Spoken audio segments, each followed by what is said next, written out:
Si est tout un pays qui s'apprête à célébrer une nouvelle fois l'idolé national. Un an après le décès de Diego Maradona d'un arrêt cardiaque dans sa maison en banlieue de Buenos Aires, les Argentins n'ont pas oublié le pibe de Oro, gamin en or. Une gloire partie le 25 novembre 2020 provoquant la tristesse de tout un peuple et des amoureux de football à travers la planète. Malheureusement, à l'image de sa vie faite de frasques, la mort de l'ancien champion du monde en 1986 a suscité de nombreuses réactions et une enquête a été ouverte pour homicide involontaire avec circonstances aggravantes à l'encontre de l'équipe médicale en charge de sa santé.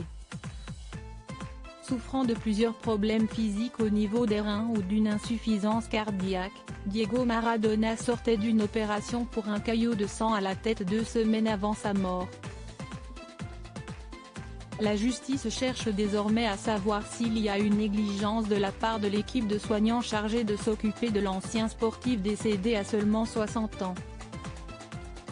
Une commission d'experts médicaux a ainsi été mandatée et son rapport incrimine grandement les médecins en charge de l'idolée argentine. 7 personnes de l'équipe médicale ont été entendues dont le neurochirurgien et 3 infirmiers. Si l'enquête se poursuit et qu'elle pourrait être renvoyée au tribunal selon l'avocat de la mère d'un des enfants de la star, les choses semblent loin d'être réglées.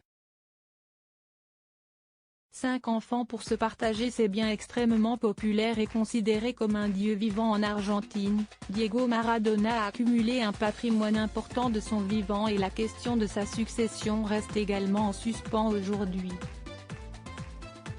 La justice civile a d'ailleurs été saisie du partage de sa fortune.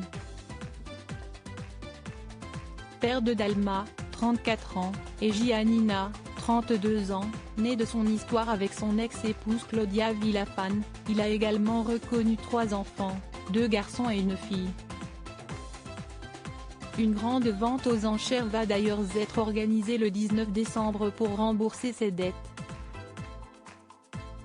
Récemment, une Cubaine de 37 ans a révélé avoir été violée par Diego Maradona dans les années 2000. Une nouvelle affaire à venir donc et la fin des problèmes depuis le décès de l'idolé semble encore très lointaine.